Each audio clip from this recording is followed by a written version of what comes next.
आमचा जो आहे वंचित बहुजन आघाडीच्या प्रचाराच्या सभा या सुरुवात झाल्यात।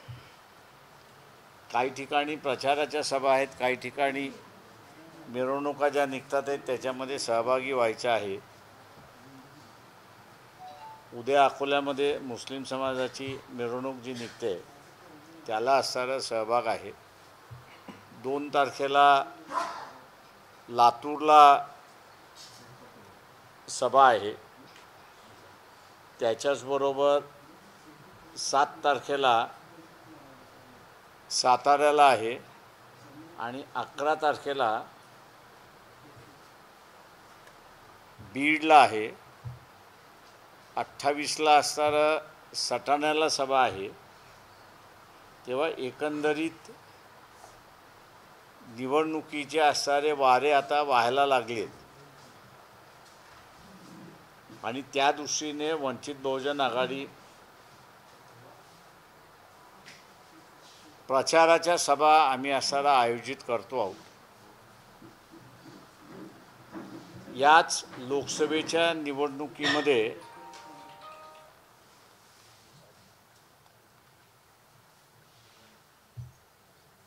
महाराष्ट्राच्या विधानसभेच्या सुद्धा निवडणुका वर्षभराच्या कालावधीमध्ये लवकर झाल्या नाही तर होणार आहेत। तर त्याच्यामध्ये बेरोजगारांचा जो प्रश्न आहे त्याच्यावरती नेमका तोडगा काय काढता येईल हा त्याच्यातला भाग आहे। दुसरं जे आहे, महाराष्ट्रामध्ये जेवढ्या MIDC उभ्या राहिल्यात त्या MIDC मध्ये स्थानिक माणसाला प्राधान्य देण्यापेक्षा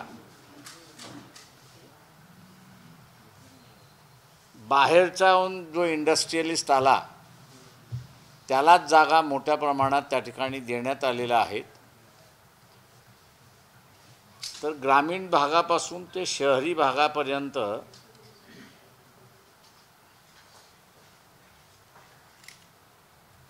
लहान लहान उद्योगामार्फत एंटरप्रेन्युअर कशा रीतीने उभा करता येईल याचा एक आराखडा आम्ही असारा मांडणार आहोत। त्याच्याचबरोबर शेती आणि शेतीवरचे असणारा जो उत्पन्न घेणारा शेतकरी आहे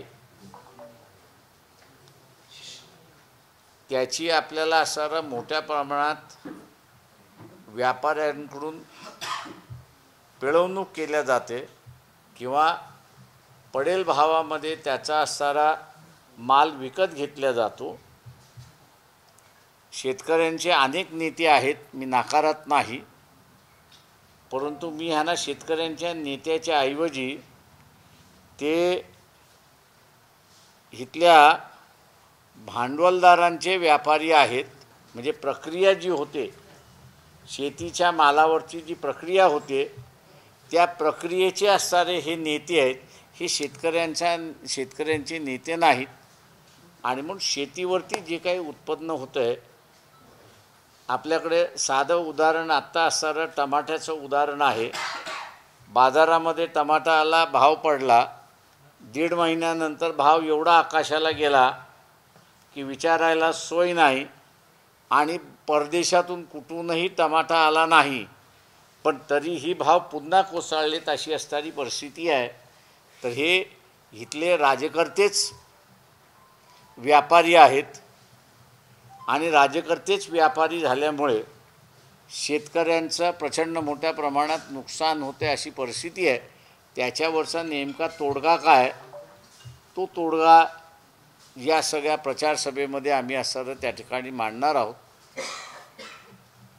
आमचा हा प्रयत्न या ठिकाणी राहणार आहे, आपण सगळ्यांनी साथ दिली तर धर्म आणि जात याच्यावरती जे राजकारण अडकवून ठेवलेलं आहे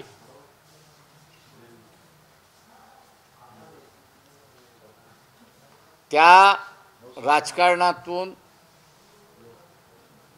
सामान्य जनतेला बाहेर काढण्यासाठी त्या विधानसभेमध्ये जात आणि धर्म हा काही चर्चेला जात नाही, तर जात आणि धर्म हा व्यक्तिगत बाब आहे अशी असणारी परिस्थिती आहे। त्या विधानसभेमध्ये जी चर्चा होते ती म्हणजे GST मधून आणि इतर सगळ्या उत्पादनातून 5.5 लाख कोटी जे महाराष्ट्राच्या तिजोरीमध्ये येतात, त्या 5.5 लाख तिजोरीला जमा झालेल्या निधीचं नियोजन कसं करायचं याची चर्चा त्या ठिकाणी असणार होते। आणि तेच नियोजन बेरोजगारी, शेतीवरती अवलंबून असणारा शेतकरी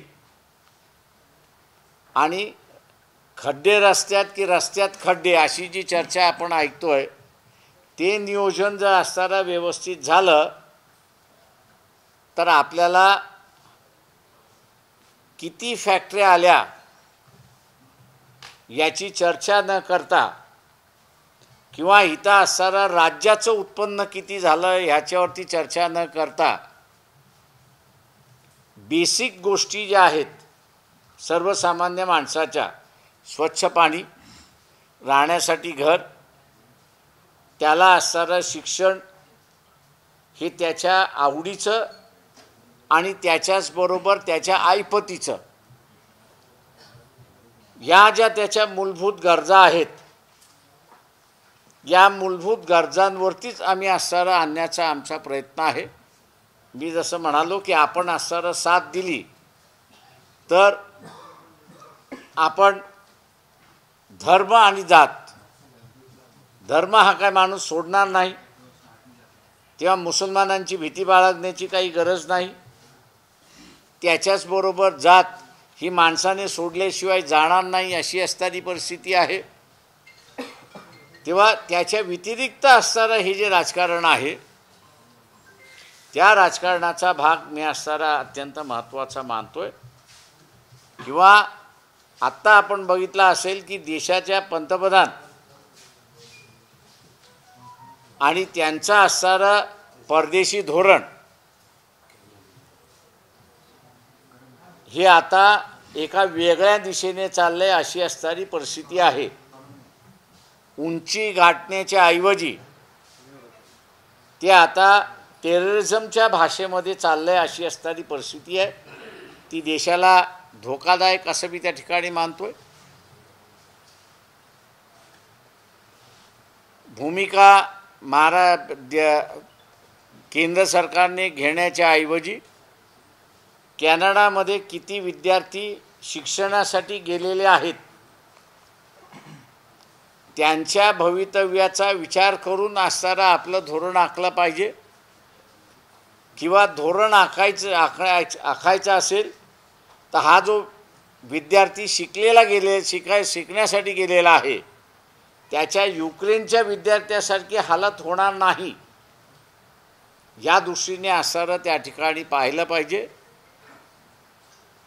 आपण असणारा गरीब श्रीमंत असं करत नाही, पण दुर्दैवाने गरिबांचे विद्यार्थी हे असणारे युक्रेनला गेले नाहीत, गरिबांचे विद्यार्थी हे कॅनडाला गेले नाहीत, श्रीमंताचीच माणसं हे असणाऱ्या कॅनडाला गेलेत, सवर्णांचेच विद्यार्थी हे असणाऱ्या कॅनडाला गेलेत। आणि ह्याच सवर्णाने हे सरकार मोदींचं असणारं सरकार आणलेलं आहे की जे त्यांनाच, ज्याला आपल्याला म्हणतो की आपलाच दांडू आपल्याच गोतात असा आलेली अवस्था आपल्याला त्या ठिकाणी दिसते। त्याच्यामुळे याच्यावरती विचारविनिमय झाला पाहिजे असं मी त्या ठिकाणी मानतो। माझं निवेदन आता संपलं। आपल्याला काय विचारायचं असेल तर विचारा।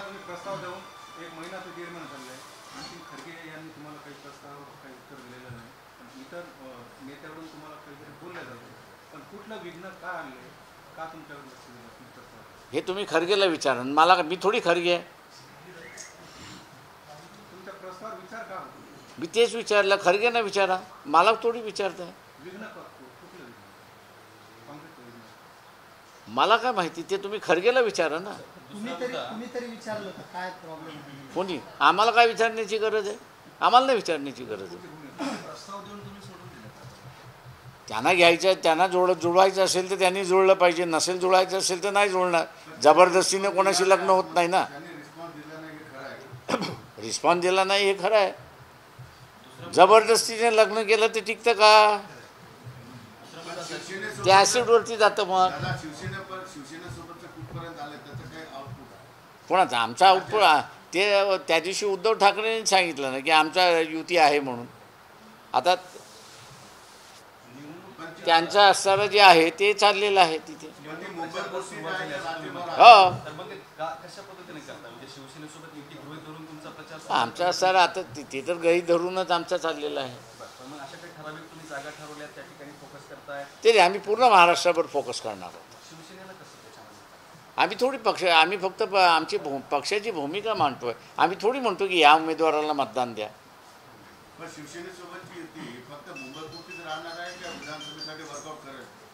ती महाराष्ट्र लोकसभेसाठी तरी सगळीकडे आहे.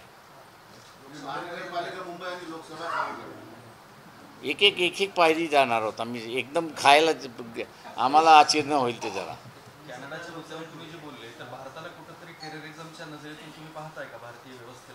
मी भारतीय व्यवस्थेला म्हणत नाही.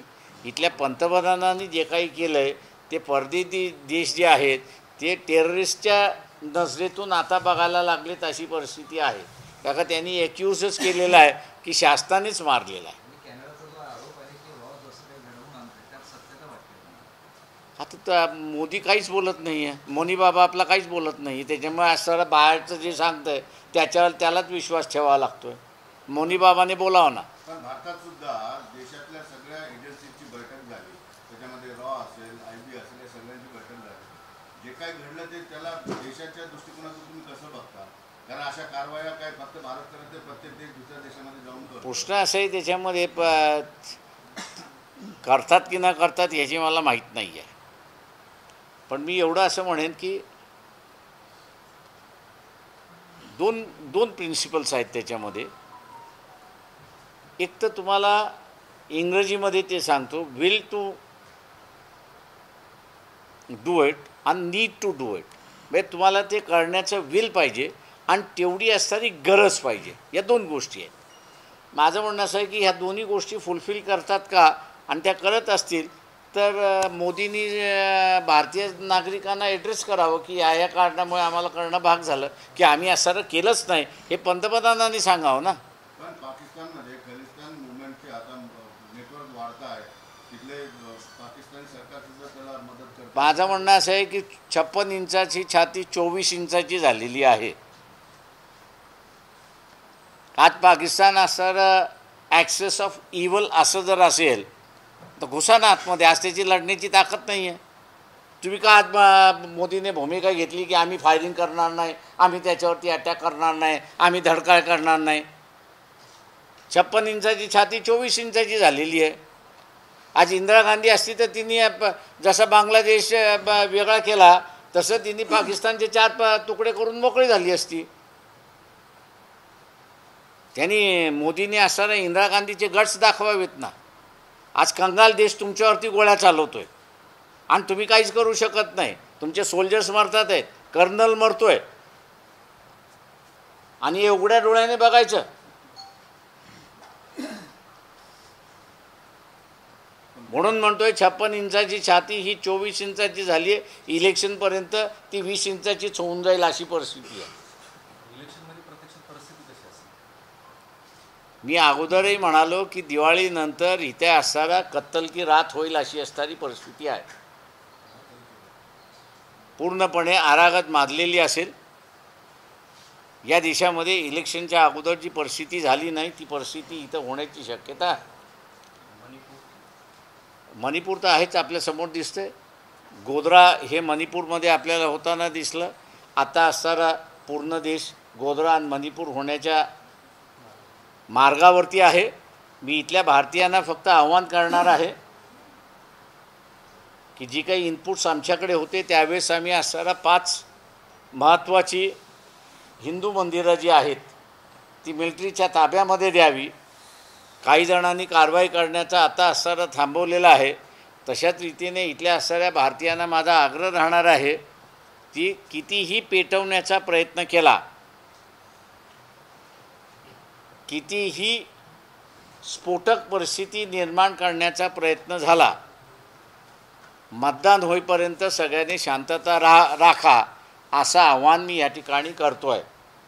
जे काही 10-12 डोकी सनातन धर्माचं प्रचारक करणारी जी आहेत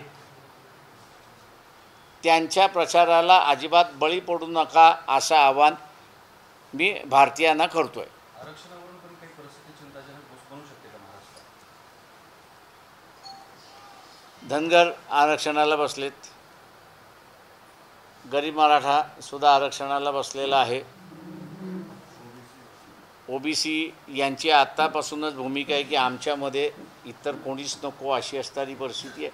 तेव्हा स्फोटक होते, तर कुठेतरी त्याच्यावरती ठिणगी पाडण्याचा प्रयत्न त्या ठिकाणी होईल. असं कुठल्याही मुद्द्यावरनं ठिणगी होऊ शकते. त्याच्यामुळे शांतता लोकांनी राखावी हे आवाहन मी करतो. राज्य सरकार ना मराठ्यांना ठोस काय सांगते, त्यांना दिवसाचा वेळ देत आहे. धनगर आरक्षण सोडलं, त्यांना 50 दिवसाचा वेळ दिला, यांना फक्त वेळ वेळ वेळ देत बसते. याच्यातून काय साधत भागत कायद्याच्या अभ्यासात म्हणून तुम्हाला काय वाटतं? दिवाळी किती दिवसानंतर आहे? दिवस 1 महिन्यानंतर झाले ना, 50 दिवस आले ना. कब आहे दिवाळी म्हणायचं? कब आहे दिवाळी? लोकसभेचा जो मुद्दा आहे तर तुमच्यासाठीचाच हा प्रश्न आहे की तुमच्या किती जागांवरती महत्त्वाची ताकद आहे ज्या ठिकाणावरून तुमची लोक 48चे 48 त्यातल्या त्यात काही वर्गवारीनुसार 1, 2, 3 क्रमांकावर आणि तिचं कसं काम? ते माझं म्हणणं असं आहे की सगळेजण वेगवेगळे लढणार असतील तर आम्ही 48च्या 48 जागेंवरती अत्यंत स्ट्रॉंग पोझिशनमध्ये आहोत. तुम्ही स्वतः कुठून उभारणार आहात? इलेक्शन कमिशननी 2च ठिकाणी लढवण्याची इजाजत दिलेली आहे. त्याच्यामुळे 2पैकी 1 तर मी जाहीरच केले, अकोला मी लढणारच आहे. तुम्ही जसं म्हणताय की अराजकता मानते, आता पंकजा मुंडेने एक वक्तव्य केलं की तिला मराठी असल्यामुळं तिला घर द्यायला नकार दिला. म्हणजे एवढे मोठे राजकारणी मागच्या वेळेस तिला घर नाकारलं जातं. ही प्रांतवार अराजकता आहे ना. माझं म्हणणं असं आहे की इथल्या हा जो प्रांतवाद आहे, आपण जातीवाद केला, आपण धर्मवाद केला, तिथे आपण असं फर्म भूमिका घेतली नाही. ज्यावेळेस आपल्या दाराशी आलं त्यावेळेस आपण प्रांतवाद करायला लागलेलो आहोत. तेव्हा कुठल्याही वादाला मी थारा देणार नाही. ना धर्मवादाला थारा देईन, ना जातवादाला थारा देईन. हे जोपर्यंत आम्ही भूमिका घेत नाही तोपर्यंत इथला असणारा प्रांतवादाची भूमिका राहणार आणि जाणार नाही अशी असणारी परिस्थिती आहे. दादा, तुम्ही असं म्हणताय की जातीमध्ये सगळ्यांना अडकून ठेवलं राजकारण्यांनी, मग आता आणि धर्मामध्ये हे सांगणार कोण? राजकारणी नेत्यांची जनता. आम्ही असणारा बसलोय सांगायला. जेवढं आम्हाला असणारा प्रबोधन करता येईल तेवढं प्रबोधन आम्ही असणारा करतो.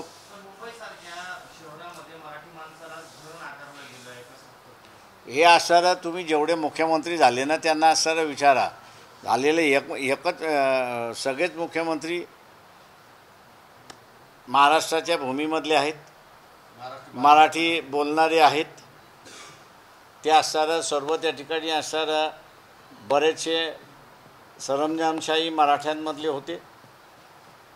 तुम्ही आता त्यांनाच विचारलं पाहिजे की तुम्ही असणारा मुंबईमध्ये मराठी माणूस थांबण्यासाठी तुम्ही काय केलं, किंवा मी असणारा मागच्या लोकसभेच्या निवडणुकीमध्ये मुंबईतली ही जी घटलेली संख्या मराठी माणसाची आहे त्यावेळेस एक प्रस्ताव मांडला होता आणि तो म्हणजे परळ, लो परळ त्या बाजूने. आता तुम्हाला मुंबई माहिती आहे की नाही मला माहीत नाही, पण मी असं आपल्याला सांगतो, या बाजूने परळ, त्या बाजूने लो परळ आणि या बाजूने सेंट्रल माटुंगा आणि त्या बाजूने वेस्टर्न माटुंगा असा जर एरिया आपण असणारा धरला तर तो नवा BKC होतो. तेव्हा माझा प्रस्ताव असा होता की त्याचा अर्ध जे आहे ते कमर्शियल यूज करायचं आणि उरलेला वरचा जो आहे सगळा तो हा जो मराठी माणसाचा टक्का कमी होतोय त्याचा हाऊसिंग बांधून त्याला असतं त्या ठिकाणी द्यायचं. हे जर झालं तर टक्का जो कमी होतोय मराठी माणसाचा तो त्या ठिकाणी मुंबईमध्ये स्टेबलाइज आपण असताना करू शकतो.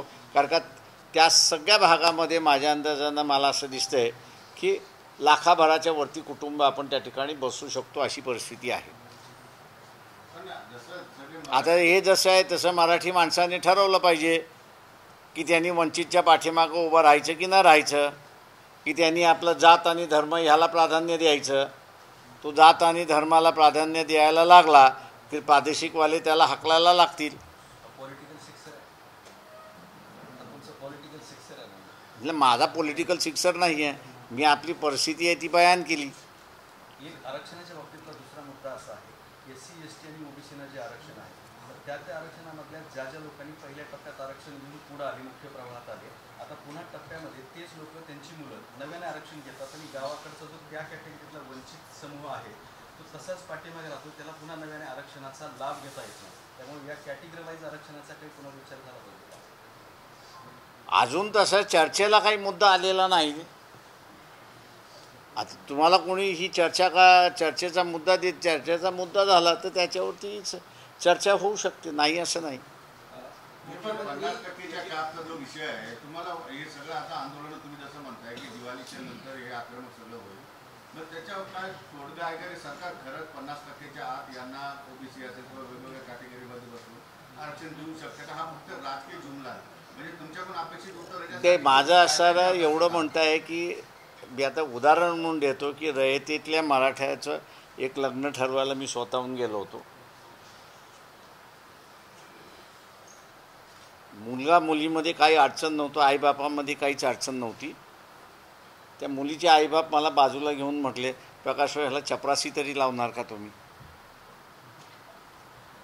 आणि मी म्हटलं त्याच्याकडे शेती आहे, तुम्ही चपरासी कशाला का?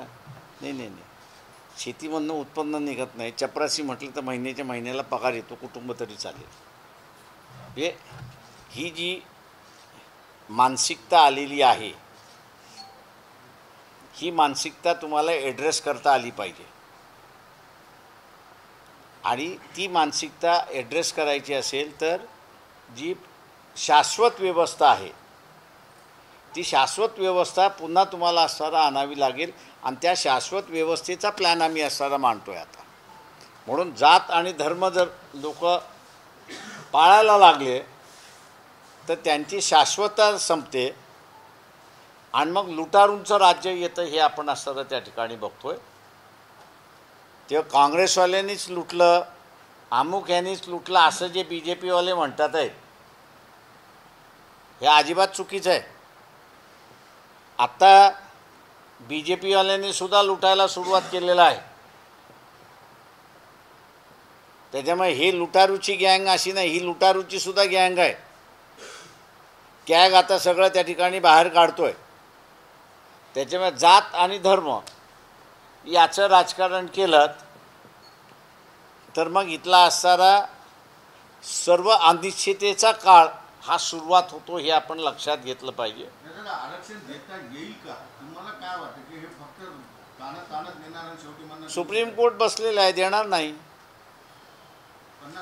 50%च्या वरती त्यांनी कॅप दिलेला नाही आहे. आंदोलनाचं फलित काही नसणार आहे.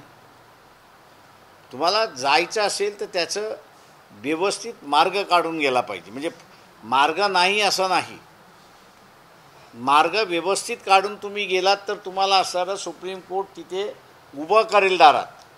म्हणजे आम्ही असणारं आता मराठा आरक्षणामध्ये सुद्धा रेखाताई ज्यावेळेस सर्वपक्षीय बैठकीमध्ये गेल्या होत्या त्यावेळेस त्यांनी सुप्रीम कोर्टाचा पॅराग्राफ वाचून दाखवला की ज्यामध्ये सुप्रीम कोर्ट असं म्हणतं आहे की आम्ही तुमच्याकडे असणारा इम्पेरिकल डेटा मागितला की हा समूह कसा गरीब आहे आणि ह्याला आत्ता आरक्षणाशिवाय दुसरा मार्ग राहिलेला नाही असं तुम्ही आमच्याकडे दाखवा आम्ही मान्य करतो ना, पण तुम्ही आमच्याकडे डेटाच ठेवणार नाही आणि नुसतं दादागिरी करून म्हणणार की नाही गावातली टगेगिरी जसं असताना होते तशा रीतीने मुख्यमंत्री होऊन इथं टगेगिरी करून सांगणार वकिलामार्फत की यांना आरक्षण द्या, ते आम्ही मान्य करणार नाही, अशा शब्दामध्ये मराठा आरक्षण नाकारण्यात आलेलं आहे. हा, मला सत्तेवरती पासवा मगच माझा फॉर्म्युला अस्तित्वात येईल, नाही ते येणारच नाही. ते आम्ही आजही सांगतोय की ओबीसीच्या 27% आरक्षण जसंच्या तसं ठेवून इतर मागणारा वर्ग जो आहे त्याला तुम्ही त्याच्या मागणी अनुसार सॅटिस्फाय करू शकता, नाही असं नाही. ओबीसींचं 27%मध्ये शिरकाव करण्याची अजिबात गरज नाही. तुम्हाला ओबीसींचं आरक्षणाला धक्का न लावता तुम्हाला हा प्रश्न मार्गी काढता येतो, नाही असं नाही. पण मी जसं म्हणालो की हा तोडगा मी इलेक्शनच्या अगोदर मांडणार नाही. तुम्ही सत्ता माझ्या हातामध्ये द्या, आम्ही असं वंचितच्या हातामध्ये सत्ता द्या, आम्ही असा हा तोडगा काढतो. एकीकडे आरक्षणाचा मुद्दा चाललाय आणि दुसरीकडे ते खाजगीकरण सुरू आहे, मग आरक्षणाचं काय ठरवलं? आम्ही काय म्हणालो की सत्ता द्या, आम्ही तुम्हाला मार्ग देतो. मुख्यमंत्री आज ओबीसीची बैठक घेणार आहे. मुख्यमंत्री आज ओबीसीची बैठक घेणार. हो, मला आता श्रावण देवरेंची पोस्ट मी ऐकली आहे. हजारोच्या कार्यकर्त्यांनी तिथे सहभागी व्हा असं त्यांनी म्हटलेलं आहे. ते तिथे चर्चा होणार नाही, सभाच होईल. तुम्ही यमांसोबतचे काय भूमिका आता व्यक्त करत नाही काय झालं, पण मुस्लिमांसोबत फार जवळीक वाढते. माझ्या अगोदरपासून होते, आता थोडी आहे. माझ्या असणारे 64 म्हणजे 84 पासून आहे, आता थोडी येते. मागच्या वेळेस आलेच नाही, त्याच्यामुळे त्यांच्याकडे नाहीच आहे हा मास.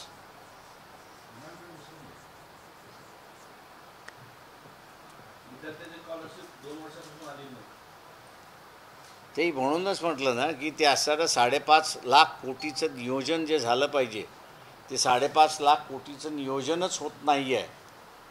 आणि ते नियोजन होत नसल्यामुळे ओबीसीच्या विद्यार्थ्यांना स्कॉलरशिप नाही आणि जे स्कॉलरशिप मिळण्याच्या कॅटेगरीमध्ये SC आणि ST येतो त्याला 2-2, 3-3 वर्ष मिळत नाही, अशी असणारी परिस्थिती आहे. आणि किंवा परदेशी शिकायला जो विद्यार्थी जातो आहे त्याचं तुम्ही आकडा तर पहिल्यांदा फिक्स करा की आम्ही दरवर्षी ओबीसीच्या ह्याच्यावरनं एवढे देणार, SCमधनं एवढे देणार, ट्रायबलमधनं एवढे देणार आणि त्याच्यावरती आम्ही देऊ शकत नाही असं न करता तुम्ही जगाकडून असणारा अर्ज मागवता. ते जगाकडून अर्ज मागितले की सगळेजण म्हणतात मला परदेशी शिकायला जायचं आहे आणि तुम्ही न क्रायटेरिया लावल्यामुळे मग त्या दृष्टीने मग बार्टीवरती असणारं सगळं प्रेशर येते, अशी परिस्थिती आहे. शरद पवार काही दिवसात भाजपमध्ये सामील होणे अशा स्वरूपाचे दावे काही ते तुम्ही शरद पवारांनाच विचारा. बारामती ॲग्रोवरती जी काही कारवाई झाली आहे सध्या, मला माहीत नाही, त्या दोघांना विचारा तुम्ही काय प्रकार आहे तो. रोहित पवार नाना पटोलेंनी गंभीर आरोप केला आहे की 3 इंजिनचं सरकार म्हणजे हे दलालांचा सुसुलाट आहे आणि केसरकरांनी सुद्धा मान्य केले की शाळेच्या मंजुरीसाठी 25 कोटीची त्यांना ऑफर आली, अशीच लूट सुरू आहे. म्हणजे शाळा मंजुरीसाठी 25 कोटीची ऑफर केसरकरांना दिली होती. कोणी दिली हे नाव नाही ते पण म्हणजे ते नाही 25 कोटी कशासाठी? शाळेची मंजुरी देण्यासाठी त्यांच्या मार्फत अधिकच्या शाळेंना मंजुरी मिळावी म्हणून 25% त्यांना द्यावी. केसरकरांनी नाव सांगावं ना, त्याच्याकडे जाऊन बसतो ना मी, अरे बाबा तू 25 कोटी मला दे, आता इलेक्शनमध्ये येतो आणि नवीन शाळा तुला देतो म्हणून. सरळ आहे. हा, आम्ही वंचितच आहोत, पैशापासून वंचित आहोत.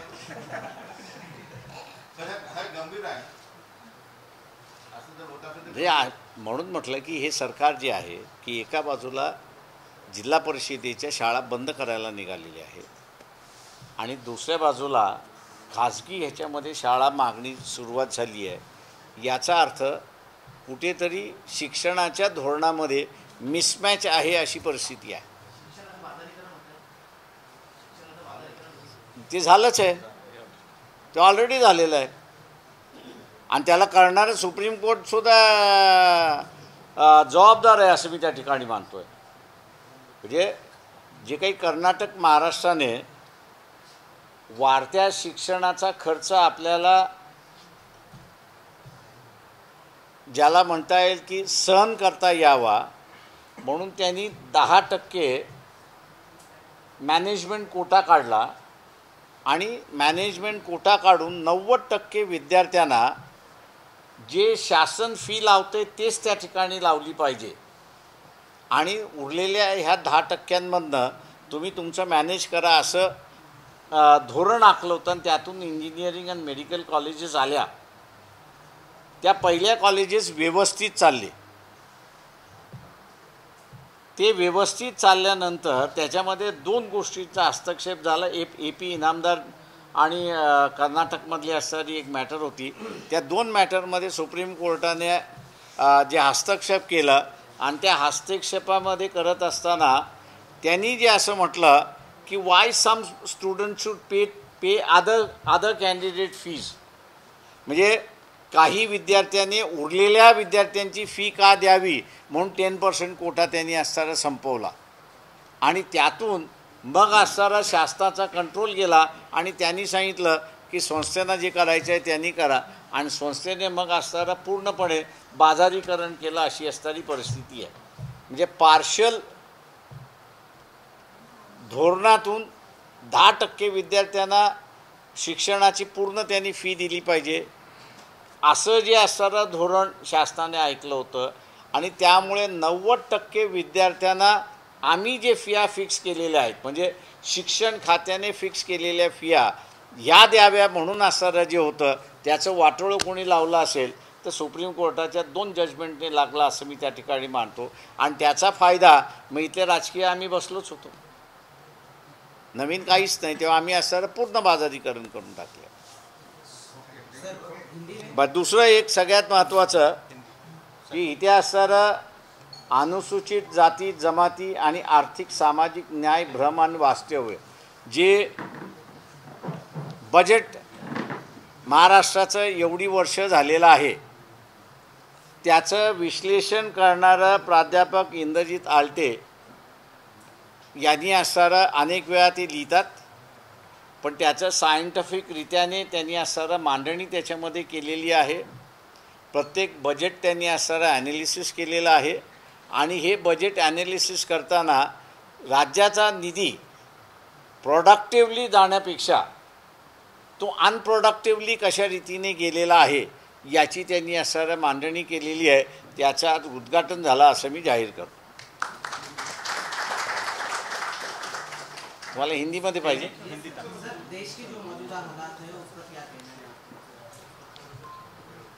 मैं ऐसे समझता हूँ कि देश जो है ऐसे कतार पर खड़े हैं कि जो उसने कभी 70 साल पहले देखा ही नहीं.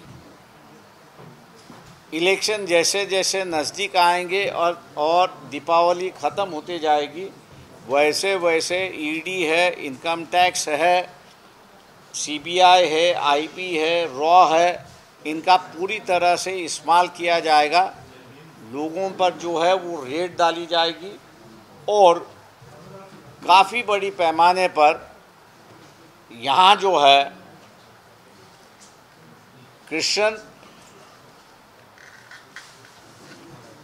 मुस्लिम और जैन इन पर जो है वो काफ़ी बड़ा हमला होना शुरुआत हो जाएगा. कई लोग मुझे ये पूछते हैं कि जैनों पे हमला क्यों होगा. जैन समाज वैसे शांतिपूर्वक समाज है, इसमें कोई दो राह नहीं है. पूरी तरह से वेजिटेरियन समाज है, इसमें दो राह नहीं है. लेकिन यहाँ जितना भी नॉन वेजिटेरियन चीज़ें जो है जिसका व्यापार जो है ये व्यापार जैन समाज के हाथ में है और उनके ही व्यापारी कर रहे हैं. इसलिए जैसे जैसे ये वेजिटेरियन वर्सेस नॉन वेजिटेरियन का झगड़ा शुरुआत होगा। वैसे वैसे जैन समाज को टारगेट किया जाएगा कि क्या आप दिखाने के लिए वेजिटेरियन है, लेकिन असलियत में जो व्यापार आपका है, ये आपका व्यापार जो है वो नॉन वेजिटेरियन व्यापार है, और इसलिए आप हमको गुमराह कर रहे हो, बेवकूफ़ बना रहे हो। और इसलिए जैन मुनि और साधु जो है, इन पर मैं समझता हूँ कि खतरा मंडरा रहा है। जो बातें मैं सुन रहा हूँ उस बातों को मैं दोहरा रहा हूँ। इसलिए मैं तमाम भारतीयों से अनुरोध कर रहा हूँ कि दिवाली के बाद परिस्थिति ऐसी बदली जाएगी, ऐसा माहौल बनाया जाएगा कि जिसमें जो गोधरा में हुआ या जो मणिपुर में हुआ, उसके कई जगह कांड होने की पॉसिबिलिटी है, उम्मीद है। और इसलिए मैं लोगों से कहता हूं कि पार्लियामेंट के चुनाव तक आप शांति रखिए, किसी भी प्रकार के भड़कावे में ना आए। ये जो सनातन धर्म के कुछ लोग हैं कि जो अफवाहें फैलाते रहते हैं, उस पर आप भरोसा न रखते हुए आप शांतिपूर्वक, अगर लोकसभा का चुनाव होता है तो मैं समझता हूँ कि हमने बहुत बड़ी बात हासिल की। वरना दुनिया में यही जाएगा यहाँ पर कि हिंदुओं की सरकार है, और हिंदुओं की सरकार होने के बाद हिंदुओं पर ही अत्याचार हो रहा है। ये मेरे ख्याल से इतिहास इस देश में नहीं दोहराना चाहिए। इसलिए आम जनता जो है, भारतीय जनता जो है, वो शांतिपूर्वक अपने आप को पेश करेगी दिवाली के बाद लोकसभा के इलेक्शन तक। ऐसा मैं भारतीयों से उम्मीद करता हूँ। मुस्लिम आरक्षण की भी डिमांड हो रही है, मुस्लिम आरक्षण। हाँ, उदगिर में भी बैठे हुआ है। उस बात को जो है वो मुंबई हाई कोर्ट ने एक्सेप्ट कर लिया है कि शिक्षा के क्षेत्र में जो है वो 5% इनको आरक्षण होना चाहिए। और उसके लिए उदगिर में जो है अनशन पर बैठे हुए लोग हैं, जैसे धनगर समाज जो है करजत के बगल में अनशन को चौंडी को अनशन के लिए बैठा है। वैसे और लोग जो है कोलियों में मैं सुन रहा हूँ कि वो भी अब अनशन पर बैठने के लिए तैयार है।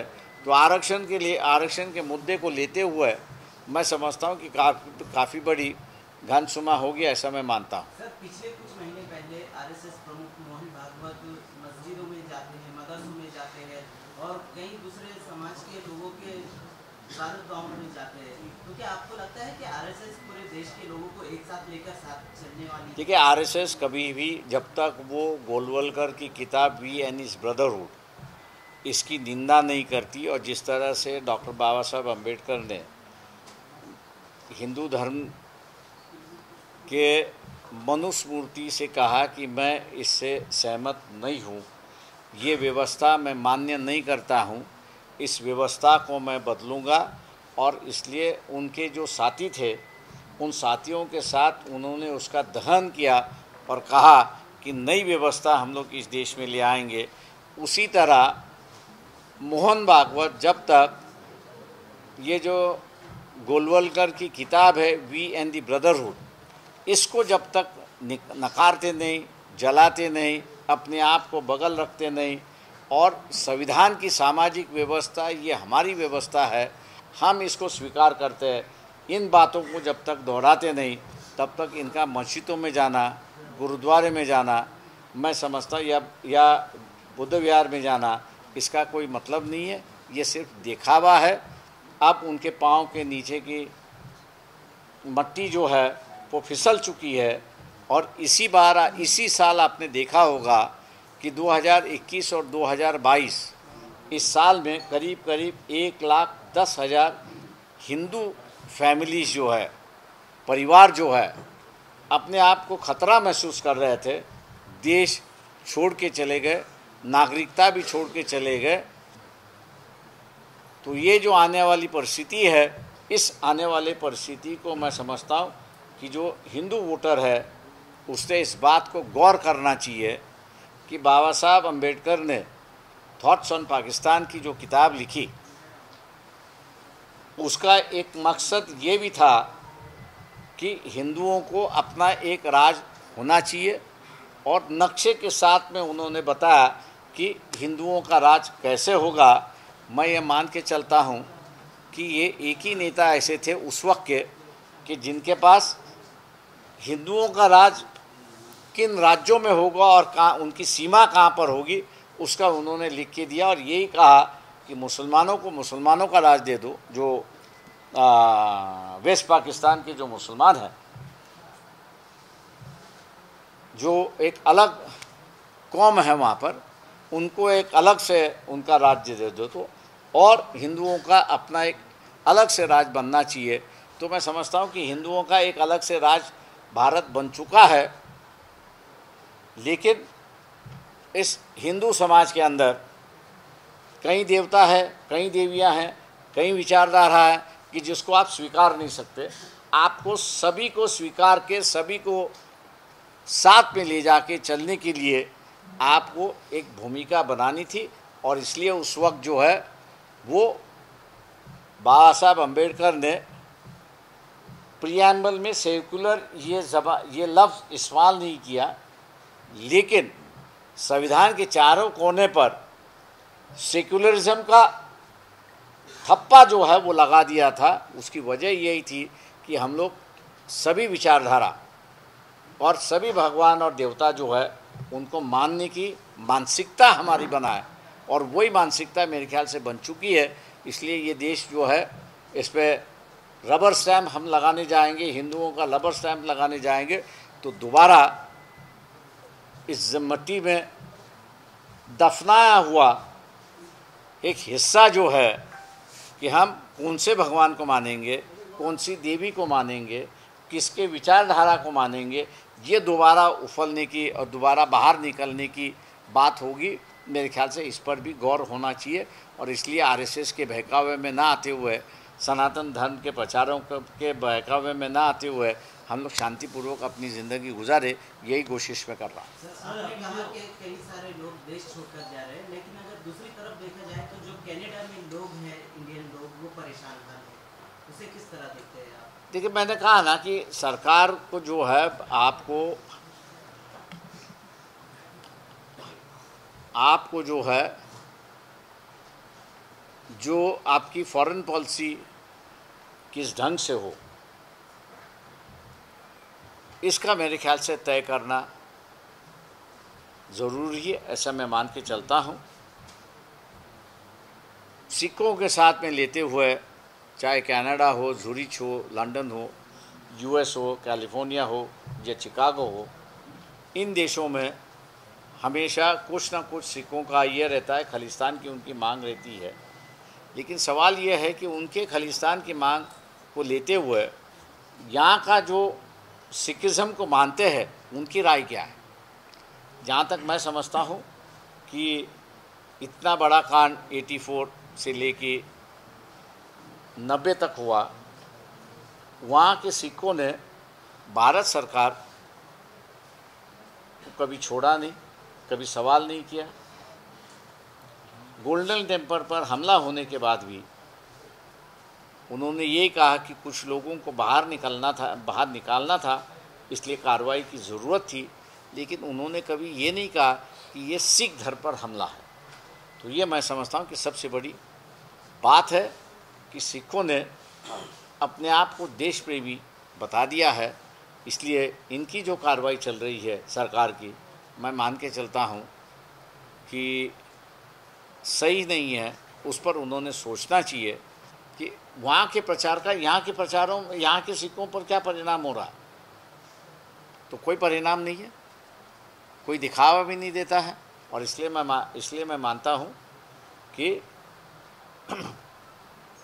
ये अपनी पॉलिसी और अपनी कैसे चले, इस पर मेरे ख्याल से इनकी कोई रुझान नहीं है, ना इनके पास कोई पॉलिसी है, इसलिए ये भटकते रहते, ऐसी एक परिस्थिति है। सर, ये अभी मंत्रिमंडल की बैठक में शहर का नाम, औरंगाबाद का नाम चेंज किया, इसको आप किस तरह देखते हैं? देखिए, सरकार है, नाम बदलने का अधिकार है, और नाम बदलने का अधिकार है तो मेरे ख्याल से किस पर एतराज़ नहीं होना चाहिए। जैसे हम लोग कहते हैं कि भैया नाम बदलने से कोई मतलब नहीं, क्योंकि जो कह रहे हैं वो मेरे ख्याल से धार्मिक इशू उसको उठा रहे, धार्मिक तरीके से उठा रहे कि भैया ये औरंगज़ेब का जो है मुसलमानों का है, मैं इसको मुसलमानों का नहीं देखता हूँ। औरंगाबाद शहर है, खुलताबाद है, ये जो इलाका है ये भारत की सुरक्षिता को लेके सेकंड कैपिटल होना चाहिए, ऐसे तुगलक की बात थी और उसी ने इसका नाम जो है वो औरंगाबाद रखा था। मैं समझता हूँ कि हिस्टोरिकल इशू को हम लोग धार्मिकता के रूप से देखेंगे तो मेरे ख्याल से दूसरी तरफ से भी उस पर धार्मिकता आएगी, ऐसी एक परिस्थिति है। जैसे बाबा साहब ने भी ये कहा था कि दिल्ली जो है वो हमेशा खतरे में रही है और इसलिए स्वतंत्र भारत में भी एक दूसरा कैपिटल होना चाहिए। उन्होंने हैदराबाद सजेस्ट किया था।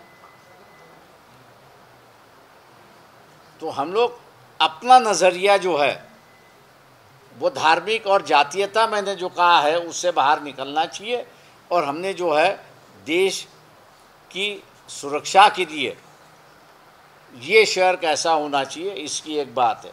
आप हम लोग जैसे कहते हैं कि भाई तुमने संभाजी नगर लग दिया, इसका मतलब है कि 14वें सदियों से लेके दिल्ली असुरक्षित है।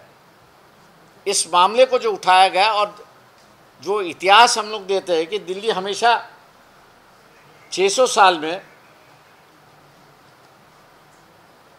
17 बार हमले हुआ है, इनसिक्योर्ड है। हम लोग उस इनसिक्योरिटी के माध्यम से क्यों नहीं देखते इसको?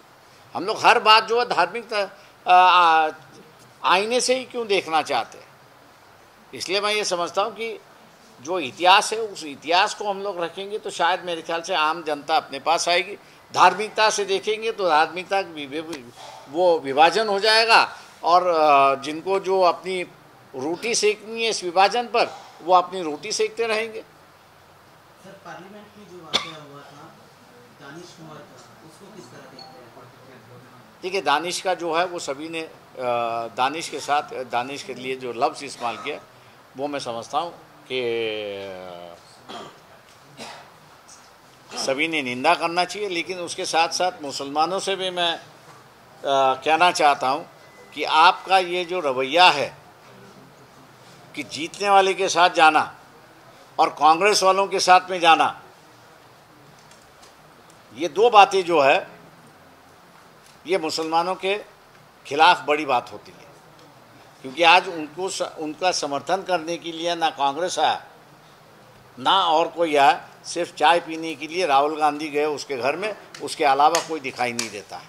इसलिए जो समाज की विभिन्नता है, यहाँ पर समाजवादी थे, यहाँ पे लेफ्टिस्ट थे, यहाँ पे ह्यूमैनिस्ट थे कि जो मुसलमानों की हिमायत करती थी, आज जो है वो मुसलमानों को हिमायत करने के वंचित के अलावा कोई दिखाई नहीं देता है। और उसकी वजह यह है कि आप जब तक इस संकल्पना से बाहर नहीं निकलते, जीतने वाले के साथ हम लोग जब तक नहीं जाएंगे और कांग्रेस वालों का साथ आप जब तक नहीं छोड़ोगे, तब तक मेरे ख्याल से आपको बचाने के लिए सदन में भी कोई नहीं आया, ना पब्लिक में भी कोई आया। इसलिए अपना रवैया जो है वो मुसलमानों ने देखना चाहिए कि इस रवैये से हम लोग मित्रता करते हैं या हमसे लोग छुटकारा पाते हैं, इस पर देखना ज़रूरी है, ऐसा मैं मानता हूँ। रामायण के साथ समझौता मुमकिन है अभी भविष्य में? पहले भी कहा दिया हम लोग की अभी नहीं है। Thank you.